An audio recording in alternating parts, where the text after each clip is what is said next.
opportunities for our residents.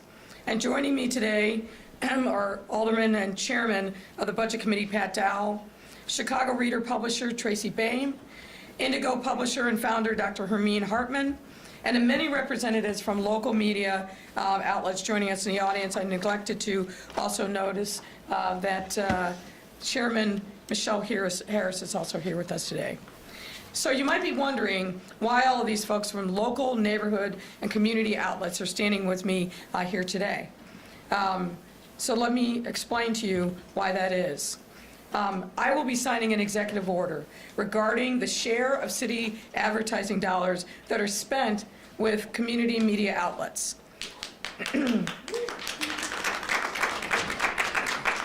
The executive order will not only expand the reach of this important and timely information to residents, but also support journalistic endeavors by increasing the amount of city advertising dollars to these publications by hundreds of thousands of dollars on an annual basis.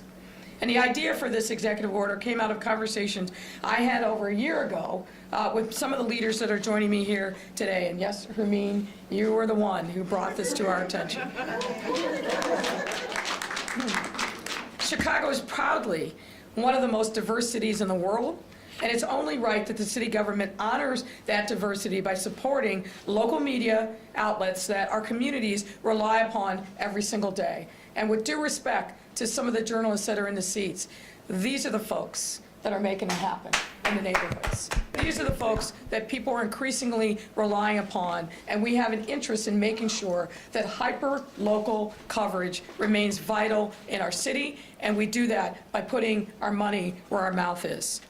That's why the executive order is rooted in equity, and it requires that all City of Chicago departments spend at least 50% of their total digital and print advertising budget with community media outlets in Chicago.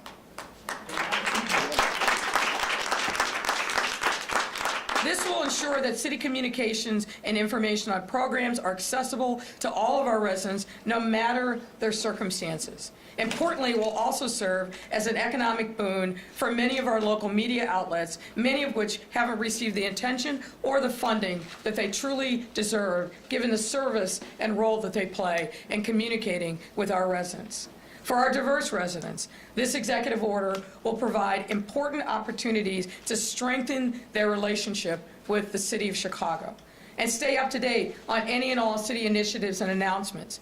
This effort comes after significant collaboration between my office, the Department of Law, the Department of Finance, and the Office of Budget and Management, as well as with these local media outlets. And it follows the New York City model that was established through a similar executive order back in 2019. By requiring their departments to spend 50% of their marketing dollars on community and ethnic media, New York City was able to see a reported $10 million of new money spread across 220 publications in 36 different languages in its first year alone. And we are excited to see a similar impact here in the City of Chicago. And I'm grateful to all of these leaders who helped us along this journey and to make it happen. And I'd like to thank the team at the Chicago Independent Media Alliance for their continuous engagement with and advocacy for Chicago's community and ethnic media outlets. For Darlene Gervais from Craig Newmark Graduate School of Journalism at CUNY, who was instrumental in the implementation of New York City's executive order, and the City Council approved an ordinance today authorizing the Department of Housing. Let me pause. I'm shifting gears now. Second thing I want to bring to your attention, the City Council approved an ordinance today authorizing the Department of Housing to negotiate and execute an agreement with Inherent L3C, an affordable housing developer, through the City Lots for Working Families program. Through this partnership, 20 city-owned lots will be transferred for $1 each to Inherent L3C. These lots will then be used to construct 16 new affordable homes and 5 market-rate homes in the West Humboldt Park neighborhood. This will create even more affordable ownership opportunities for families earning no more than 140% of the area median income. In fact, 75% of the units have to be sold to families earning less than 120% of the area median income. What that means is for a family of 4, that's an income of $120,000 or less per year. Importantly, these units are required to stay at affordable prices for 30 years and will allow owners to earn up to $50,000 over equity in 5 years. This will allow us to strike a balance between maximizing the benefits of the city's affordable housing investment and providing program beneficiaries with a chance to obtain upward mobility.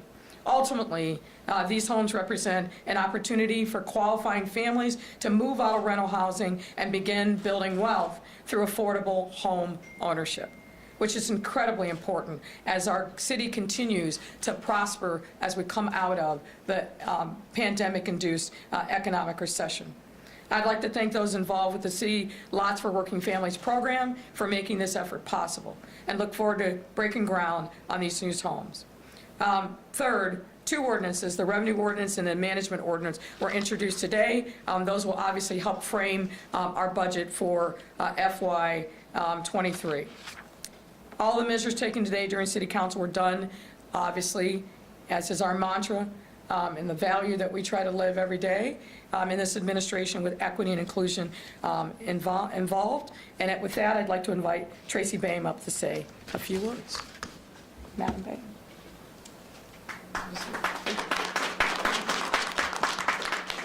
So my name's Tracy Boehm, and I'm publisher of the Chicago Reader and founder of the Chicago Independent Media Alliance, known as SEMA, a project of the newly nonprofit Chicago Reader. With me today are many of the members of SEMA, as well as the co-directors, Savannah Hewley, and our founding co-director, Yasmin Dominguez, who I cannot thank enough for the incredible work she has done on this project. 3 years ago, we partnered with City University of New York, Craig Newmark School of Graduate Journalism, Center for Community Media, to learn from their efforts to push for equity in New York City agency advertising and marketing dollars. They helped us do our FOIA project, headed by Sam Stecklow, to explore how Chicago, Cook County, and State of Illinois agencies spend their funds. Graciela Machowski, who is now dean of that school, was our strong ally in this. And Darlie Gervais is here with us today from that project. She can tell you it is a heavy lift. We learned that most city agencies do not diversify their spending, and we issued a report to the city last year. Since then, we've been working with Kate LaFergie and others in the mayor's office to push for this equity. Today is the next step in that process. We thank Mayor Lori Lightfoot for championing this effort for Chicago, and we are hoping that Cook County and the state of Illinois and other government agencies follow suit. SEMA is a free association made up of more than 60 media companies representing more than 80 outlets, 6 languages, city and suburbs, nonprofits and for-profits, small and large, newer and established media. And we have many of our members here today. Local community-based media is vital to our city. It is important we support these voices and treat them equitably when it comes to city spending on advertising and marketing. Not only is it good business to work through authentic local news, by doing so, the city helps small businesses and nonprofits who know how to reach our communities best. We also realize it can be hard working with dozens of smaller outlets, so SEMA has partnered with Public Narrative on the launch of their new Community Media Guide. There will be a free section of that website where SEMA members and all community media can come to place their information to make it easier to purchase advertisements and otherwise support local media. We have Yassine Abdus-Sabur here from Public Narrative with us today. This executive order will come with a lot of challenges. We hope to have it more permanently part of the city and sister city agencies in the near future, and SEMA looks forward to partnering with the city on helping implement this new plan. Thank you. Thank you, Tracy. Next, we welcome Dr. Hermine Hartman to the podium. Hi, my name's Hermine Hartman from Indigo Media. So Tracy did academic work. I did political work. When I read an article in the New York Times that said the mayor was going to give community press equitable dollars to budget, and in doing so, he really saved community press. And I called the mayor's office to find out how he did it, what he did, and I wanted to see the legislation, the executive order. And when I got it, I called Mayor Lightfoot and said, let me tell you what they're doing in New York. And thank goodness that she was receptive to it. This is an equity move. We get the press releases from the agencies, but we don't get the marketing from the agencies. This is not an increase in budget, but it is equity within. And the community press will benefit from this, but most of all, the citizens of Chicago will benefit from this because the news will be pushed out. And as we live in this world where news is changing very, very rapidly, it's a very important step. This is a historic day, and Mayor Lightfoot, I just want to say thank you for listening. Thank you so much. And thank you, New York, for taking the initiative. And Chicago is not the second city. We will do this probably much better than New York. Oh, wow. And there it is, Hermine Hartman throwing down the gauntlet. We will take your questions. Thanks a lot, Mayor. Members of the media, Amanda and I will bring down the mic, one question per reporter, because we do have a large number of reporters here with us. So let's kick it off with Aaron. Hi.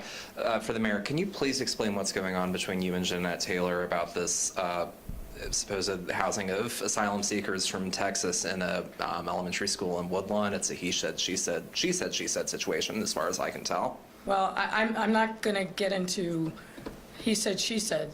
The fact of the matter is that from August 31st, when the first busload of migrants came to our city, we stepped up, as we should, because we are a welcoming city, and we can't be a welcoming city in word only. We have to do that in deed.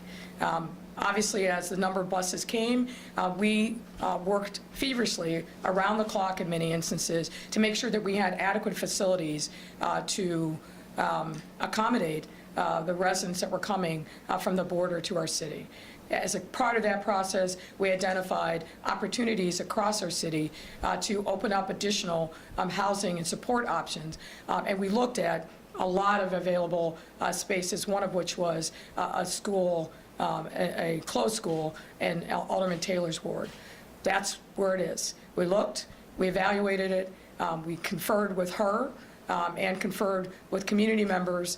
I'm hoping, frankly, that we're going to continue to see no more buses coming to our city, but we're going to continue to work hard to make sure that we support the migrants.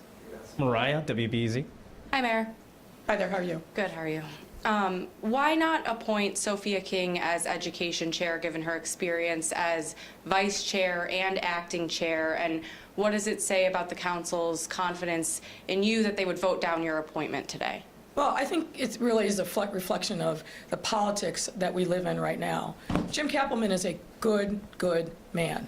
He is a former teacher himself.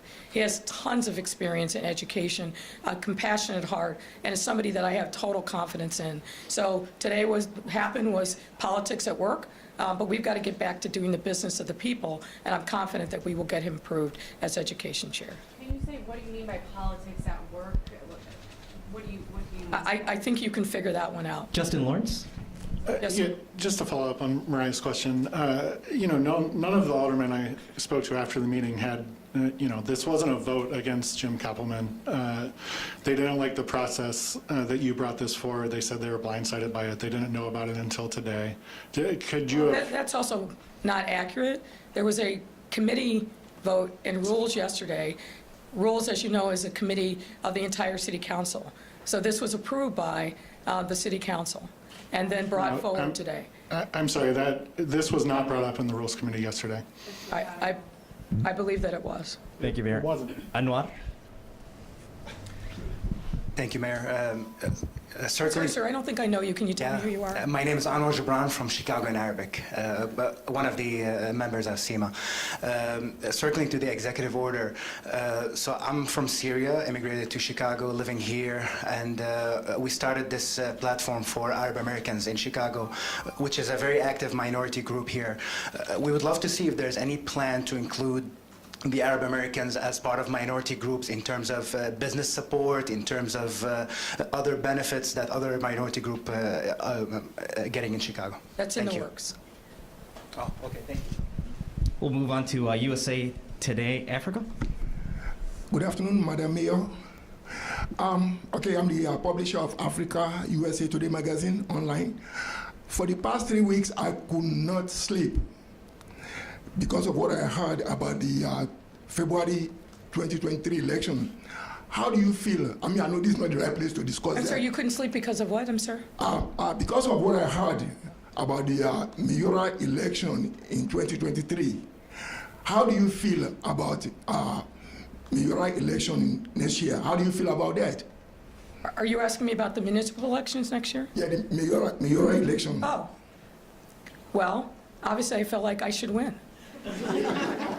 And we're going to work really hard, as we have been, to make the case to voters that I'm deserving of another 4 years. We take nothing for granted. We're going to have to work our tails off. But I feel very, very optimistic that we will be victorious in February. Craig Wall. Thank you for that. There's a gentleman named Pasquin. Pasquin. He was the lieutenant governor. I just interviewed him about 3 weeks ago. He's running for mayor too. That's a heavy hitter. That's his God-given right. Craig Wall, ABC 7. Mayor, if I can ask a question for my colleague Sarah Schulte, who's over at CPS right now. Where do you stand on revoking the charters for the urban prep schools? Well, I'm not going to get into a lot of detail about that because that matter is pending before the Board of Education, and I think that's probably where they are. I know that the executive team at CPS has worked feverishly, really beginning last spring, to address the range of issues that were brought to their attention by the Inspector General. And the most important thing that I think we need to be focused on is making sure that the children in those schools are fully supported. That is the most important thing. But I'm not going to go into further detail because that is properly a matter that's before the Chicago Board of Education. But we've got to be focused on supporting those young men that go to those various campuses and making sure that they've got a rich, nurturing, and safe learning environment. Mackenzie Bloomberg. Can I just follow up? I was asking for my colleague. So this would be my question, Mayor. After what happened over the weekend with the street takeover, with the shootings, it's escalated for the first time to that kind of violence.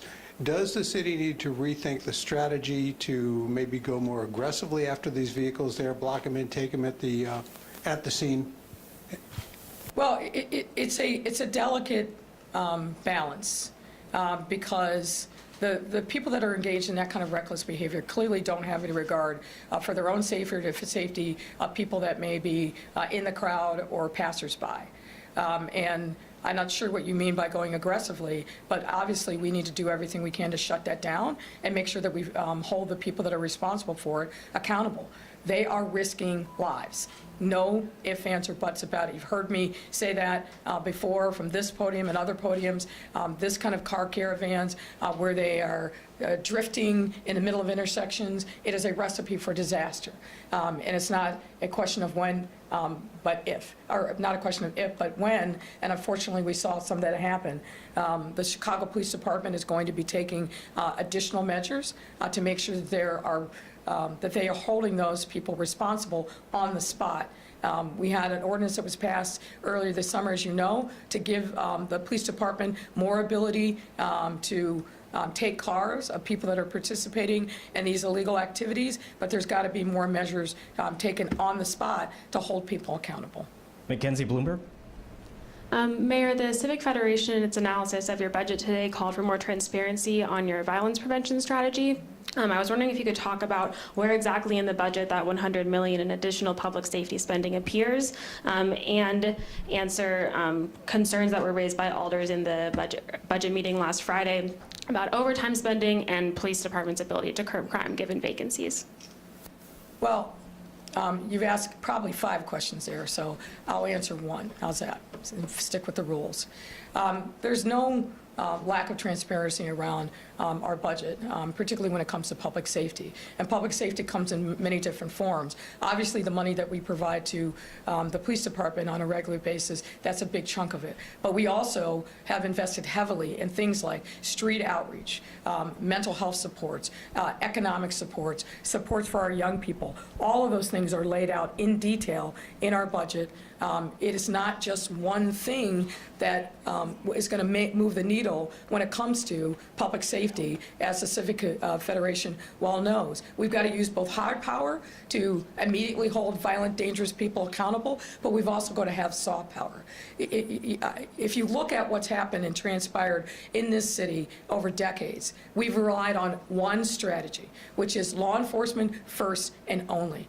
It failed miserably. What it led to is mass incarceration. What it led to is communities not being safer, but what it led to is the community not viewing the police department as a force for good. It delegitimized them. So we have to understand that if we really want to bring lasting peace to neighborhoods all over our city, and particularly those that have been plagued by violence for far too long, we can't just arrest our way out of the problem. We've got to invest our way out of the problem, and that's precisely what we are doing. And those investments are abundantly clear. They were clear in the budget last year. They're clear in the budget this year. John, Streetsblog? Yes. Chairman Dow also reminded me, we do quarterly hearings on the budget at the request of the City Council, where we cover a range of different issues. Those are all public. Those are also transparent. So there's a number of things that we are doing on a regular basis to demonstrate what our commitment is to public safety. It's there for the looking. We have a public safety dashboard that's available and public. It's been up and running for over a year, and it's updated on a daily basis. You can find out in any given neighborhood what the circumstances are regarding violent crime and other kinds of crime in our city. So I think we've gone a long way in making sure that we are using the hard and the soft power to bring lasting peace, work more in conjunction with communities, and the progress shows.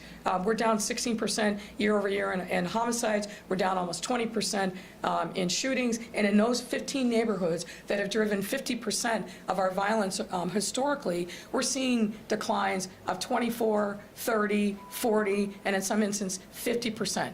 Please print that. Yes, sir. Hi, John Greenfield with Streetsblog, Transportation News website.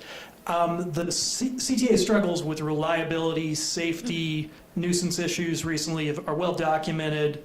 Last December, Dorval Carter, the president, got a 33% raise. Dorval Carter has a history of not showing up for city council hearings on CTA issues.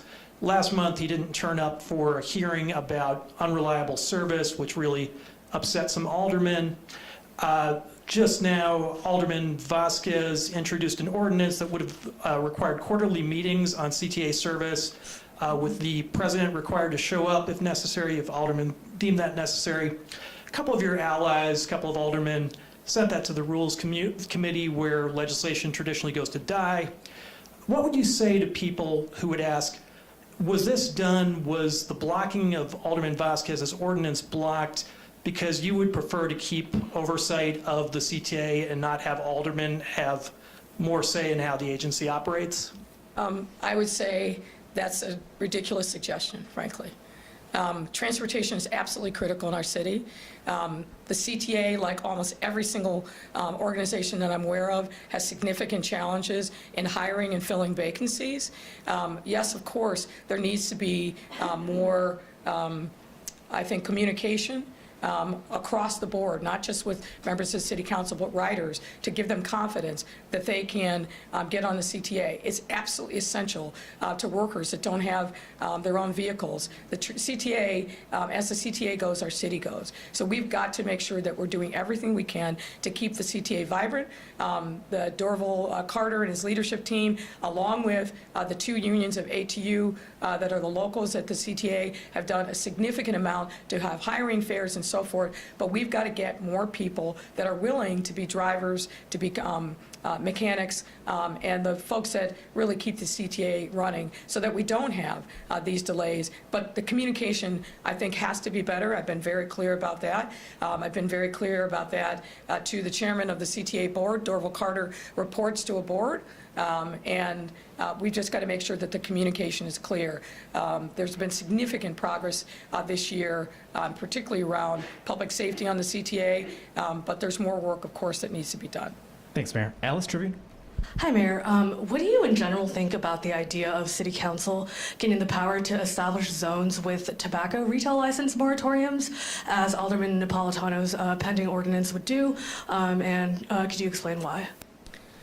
Well, look, I think that there are great concerns among a range of aldermen across the city about the sale of tobacco, the sale of so-called loosies, and also, obviously, vaping is a significant issue where we, I think, are all united in our concern about the highly addictive power of vaping, particularly when it comes to our young people. You know, we've spent a significant amount of time in this country educating residents about the dangers and addictiveness of nicotine and tobacco. And vaping just has a whole new level of challenges. So I think we've got to work together to come up with solutions that fit each community. And each community is addressing these issues, I think, in a very different way. We're working, obviously, with Alderman Napolitano. I share his concerns about vaping and the spread of those businesses that are I think have had some significant challenges. So we're going to work together and figure out the best solution, not only for him, but for the city. Greg Pratt, Tribune. Good afternoon, Mayor. So there is an ongoing dispute between Local 150 and a whole host of other unions over the Cranes ordinance. You know, the Local 150 wants to change the threshold for licensing. The other unions oppose that. They think it's a power grab by the union. This is something that the City Council is going to have to figure out. But where do you stand on that issue? I think it's something that the City Council is going to have to figure out. Sam, WGN. Good afternoon, Mayor Lightfoot. Good afternoon. This week, a federal judge ruled in the city's favor as part of a lawsuit brought by about 100 or so SWAT officers who alleged they weren't being paid while being on duty, or on call rather. As part of the judge's ruling, he also ordered those 100 or so officers to each pay $185 to the city to cover the city's legal fees that were incurred as the suit was pending. Your reaction to the judge's order and ruling? I haven't read it, so the lawyer in me tells me I need to actually read a judge's order before I react to it. So I'll review it, and I'll review it with the law department. Thanks, Mayor. Heather, WTTW. Hi, Mayor. You introduced a measure today that would change the way both the mayor, the city clerk, and the city treasurer get pay raises, capping them annually at 5%. Why the change there, and why is that a good use of city funds? Well, to be clear, the ordinance that was introduced today would put the mayor, the city treasurer, and the clerk in line with all the other elected officials regarding a cost of living increase. It's not a salary increase, so I want to make sure that's clear. And it puts us in line with the aldermen. It would not go in effect until 2024 at that point, and each member, the mayor, the clerk, and the treasurer would have the ability to opt in or opt out. Thanks a lot, Mayor. That's our wrap, everyone. Have a good day. Thank you. So much for what you're doing for us. How's it going? You know, the hungry horde everybody. Absolutely. You go upstairs and sing. Aaron, I said, did you get the audio? No, I need.